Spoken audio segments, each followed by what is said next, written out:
Hello, my name is William Klauck, and about a week ago I shared a poem with you from my book called Just a Word, entitled Politics.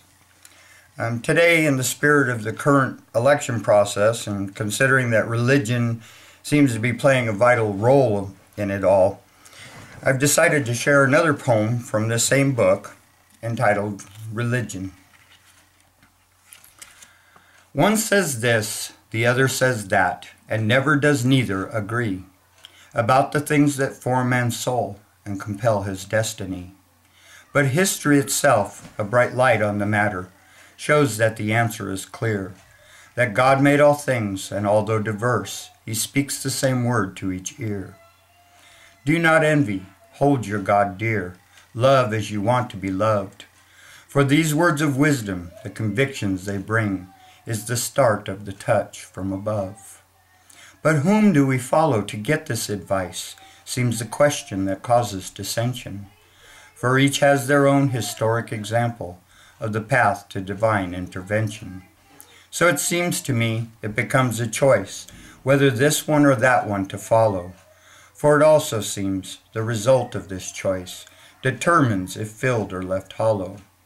Because God made man to have free will, and with love he embraces each one. You can personally follow whomever you want, but I personally will follow his son. That's from Just a Word. Now, even though it's said that religion and politics don't mix, we sure seem to forget this when we're searching for a new president. So considering that our nation likes to ride the second and third horsemen of the apocalypse at election time, religion and politics respectively, I thought I would join in and express some of my thoughts in the matter.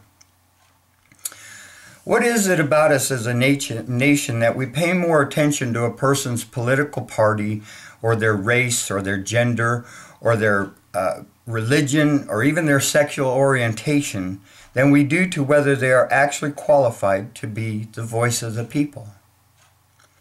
Maybe it's because we have forgotten our foundations, that we, the people, are the government in this land, and we think it is time to be ruled rather than governed.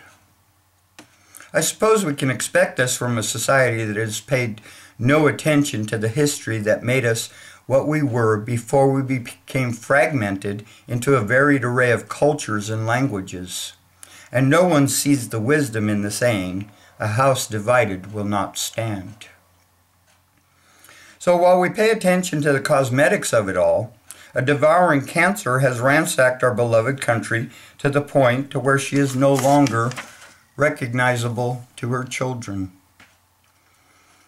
Why don't we take down Old Glory and fly a $100 bill instead? That would be more like what this country, from its religion to its politics, is all about than the Stars and Stripes. The Stars and Stripes stand for a unified nation of 50 states, not for a bunch of individual states who feel they have the right to boycott another state for the sake of a foreign country's interests. Well, I even heard a Los Angeles City Councilwoman say, in opposition to Arizona's crackdown on illegal immigration, and I quote, "We are not here to do popular public opinion. We are here to do what's right." But isn't our democracy based on popular public opinion? Why don't we see the idiots that run our government are the same idiot kids we refused to play with in 7th grade because we didn't understand how they thought then? And as far as religion is concerned, I've met just as many religious thieves and cowards in my life as I have met non-religious thieves and cowards. So why should a person's religion make them anything other than affiliated with a certain religion? I tell you the truth, Americans.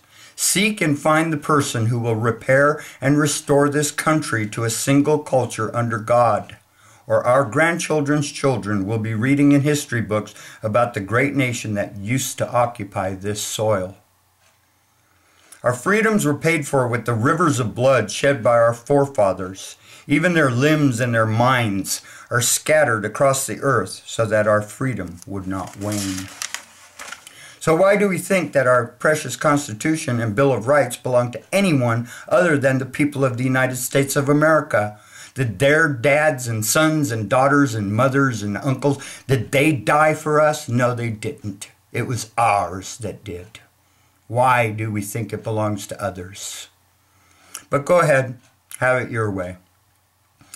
Half of you don't even follow the law unless a policeman is watching, so that kind of shows the need to be ruled rather than governed. You don't remember, we make our laws. We, the people, are the ones who make the laws. So if you're out there willy-nilly violating them, you're violating us, the people. Now, before I finish, I want to tell you that I have written and published other books besides this poetry. I don't really even like poetry, but I do it sometimes. And you can find my books at Amazon by going to the site and searching William Klauck. That's K-L-A-U-C-K. And I want to tell you, I'm not bragging. I don't like to brag, but some people have told me it's the best. My work is the best literature they've ever read. And some have even claimed that it's life-changing and very thought-provoking. So, beyond that, please, America, do not let our unique culture die into third world oblivion. It's time to raise our voice and demand that our majority opinions supersede what any single judge or politician connives to be right. I tell you that this is our last chance, so find the one who will fight to restore and maintain our foundational values and stop short the cultural fragmentation that is currently destroying this greatest of nations. Thank you for listening, and may God bless your homes with peace, good health, harmony, and prosperity. Again, thank you.